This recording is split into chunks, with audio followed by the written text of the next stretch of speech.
12 of our Bit Counts Challenge. My name is Lynn, and this is Bucket List Homestead. And today is a very easy preservation day. I'm tired, very, very tired. It's been a busy August for us, not just with homesteading, but going away for a few days, and that always seems to take a while to kind of get back into your groove, and we kind of dove right back in. So I needed something easy today, and quite frankly, my garden's probably a good week away from doing a lot of the preservation I want to do, like salsas and tomato soup and things like that. So, but this is something I've been meaning to get done, so this is a perfect excuse to get it done.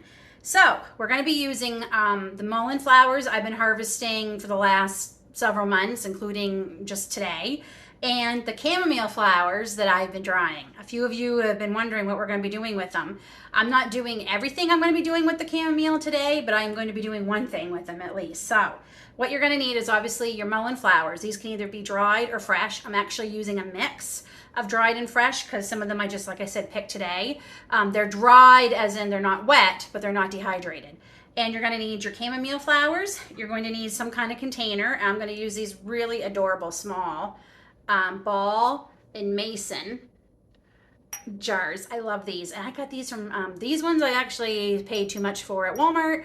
These I got at our dollar store for $3 for a pack of 4. So, and they're perfect for what we're going to be using them for. So I picked up another package of them. And I'm going to use sunflower oil because, one, it's very high in vitamin E, but it's also a lighter oil than, say, olive oil or grapeseed oil. But you can use almond oil, grapeseed oil, olive oil, sunflower oil, jojoba oil. You can use coconut oil. You can use just about any oil you want for this. Coconut oil, you'd obviously have to get the coconut oil that's processed to stay liquid. And that's it. Oh, and labels, because I'm going to label these. So the first thing we're going to do, okay, I already have today's mullen actually in this jar, and I'm going to add, there's no real recipe that I'm going to be using.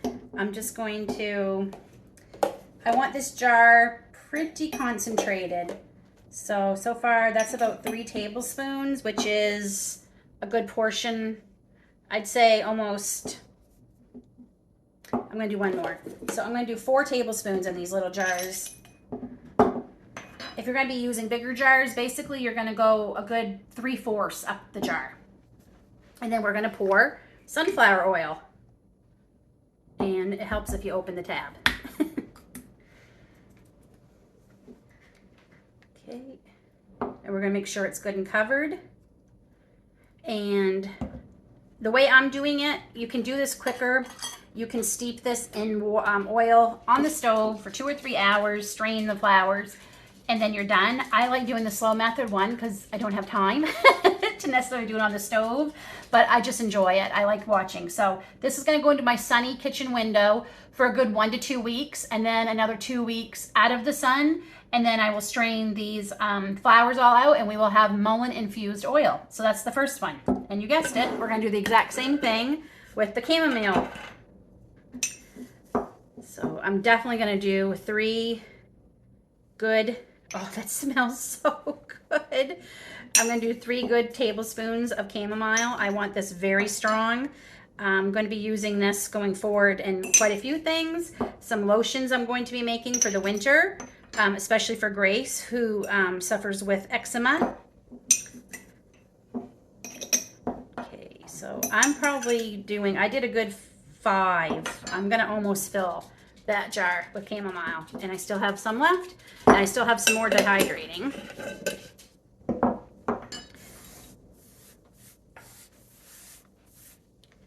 Get all of it, and then we're just going to fill it with oil.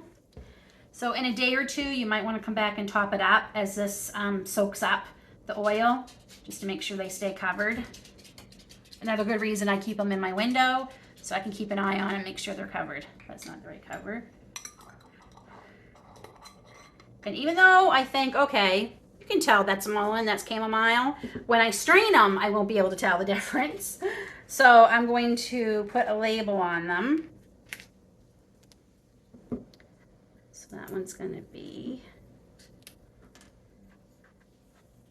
don't lose the lid, Lynn. There it is. And then we're going to do one for the mullen.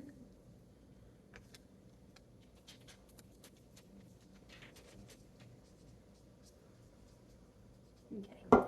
So what am I going to do with the mullen oil? You might be wondering.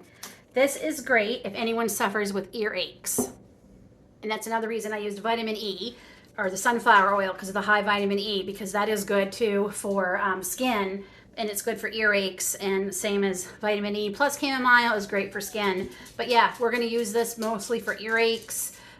There's other things you can use it for. It's also going to be probably in a lotion for pain, because mullen's supposed to help with arthritis. So David suffers with arthritis, so we're going to see if it works, and I'll let you know. And that is it for today. That's it for day 12. They're going to go in my little window here in my kitchen and just do their things for the next 2 weeks, and back and we'll strain them. So that will be sometime in September, and then we'll have fun this fall doing things with these. We'll see you tomorrow, day 13.